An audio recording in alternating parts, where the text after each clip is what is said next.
Coming up on First at 4, the state Supreme Court is keeping an abortion ban in effect while the case continues to play out.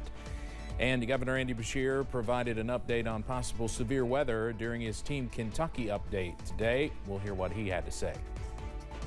And we continue our first alert weather day as the potential for strong to severe storms moving into the region right now. The very latest coming up as Mountain News First at 4 starts right now.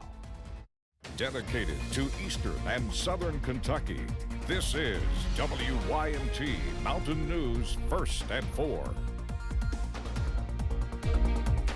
Good afternoon, I'm Steve Hensley. First at 4, high water issues forced some schools to dismiss early this afternoon and also caused some problems on the roadways. More rain could also be on the way, and we just have our first severe thunderstorm warning issued of the day. For the latest on all this, let's check in with meteorologist Evan Hatter on this first alert weather day. Evan. That's right, Steve. We just had a severe thunderstorm warning issued for central parts of Pulaski County. That runs for about another 30 minutes or so. Winds to 60 miles per hour, hail to the size of pennies, a possibility as this moves in. Let's go right to the maps. Talk about what we've got today. Excessive rainfall outlook continues. We're in the slight category. Every single one of us, we've seen some heavy rain so far today. The slight risk for severe weather only takes in our western portions of the area, basically Jackson and onto the south and west. Everybody else in the marginal risk. The rain has actually helped us in the sense that it is lessening our severe weather threat. You see across other portions of the area, things are rather quiet, but not the case right now into portions of Pulaski County. Severe thunderstorm warning now in effect. This was warned back to the west. You see the warning there for portions of Casey and Russell counties, and this goes until 4:30. We'll get the specifics on it. Hail to the size of pennies, winds to 60, possible as this storm moves to the east at 55 miles per hour. This whole complex kind of moving to the east at 55 miles per hour. We'll put at 55 miles per hour. We'll put a track on it as this moves off to the east. We're talking Waynesburg. We're here within the next 3 minutes. Excuse me. Nancy by 4:10, downtown Somerset by 4:19. Mount Vernon by 4:26, East Bernstadt there in Laurel County by 4:49, and London just before the top of the hour. So we'll continue to watch that as it heads off to the east at 55 miles per hour. Other showers going across portions of the Mountain Parkway corridor and onto the north. Some heavy rain, likely some thunderstorms ongoing near Irvin and near Ravenna there into portions of Estill County up towards Stanton and Powell County. The flood alerts, everybody's under a flood watch through the nighttime hours tonight, and we still have several flood warnings up in the northern parts of the Kentucky River Basin and parts of the Big Sandy River Basin at this hour. Backing on out, you see what we've got. It's this whole line of storms. Once this line of storms moves through, I think our severe weather threat starts to diminish. One more look at the cameras out in Pulaski County. There's Lake Cumberland. Let's take you to downtown Somerset. Things are okay now, but you see some dark clouds off in the distance, and it's something we'll continue to watch for the next little bit. Steve, I'll have the very latest. I'll pop back in if need be, but let's get a recap of the news of the day. All right, Evan, thank you. State officials are urging Kentuckians to stay off the roads today if possible. In Hazard, water running off the mountains earlier has been an issue with lots of water standing on pavement. Kentucky Governor Andy Beshear says people should listen to their local forecasters. Most of the loss that we experience during some of these events is avoidable. After everything we've been through, let's make sure that we listen to the weather forecasts and that we are safe and make sure our families are safe. Of course, we also encourage you to download the WYMT weather and news apps for the latest. Governor Beshear also discussed relief from the July flooding today, and we'll have more on that coming up at 6.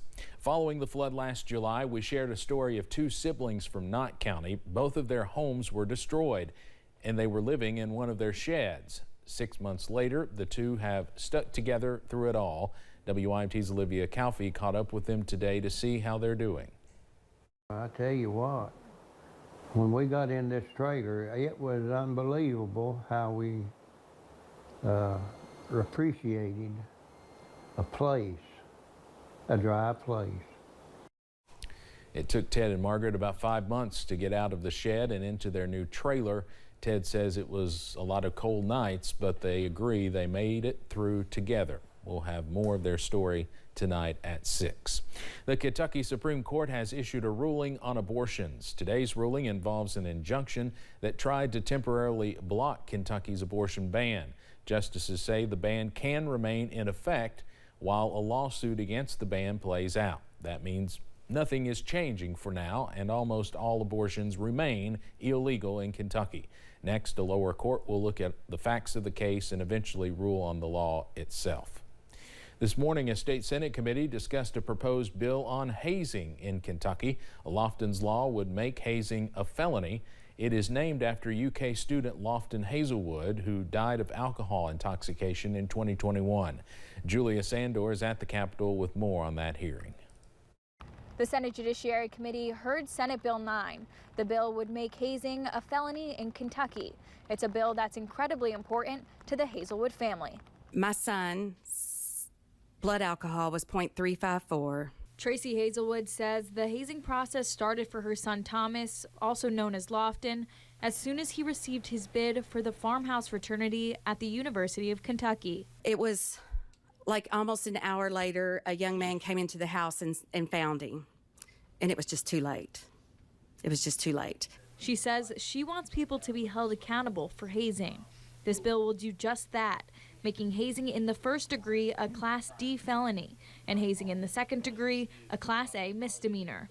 According to the bill, this means a person is guilty if he or she intentionally or wantonly engages in an act of hazing that results in serious physical injury or death to a minor student.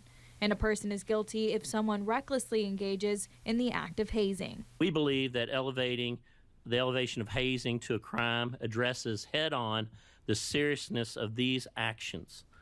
It lets students know that Kentucky values student safety. For the Hazelwood family, they want to protect others from having to deal with the pain they feel. We beg of you to pass this law because we don't want anybody to go through what we went through. I want everybody to think about being 3 hours away and you get that phone call.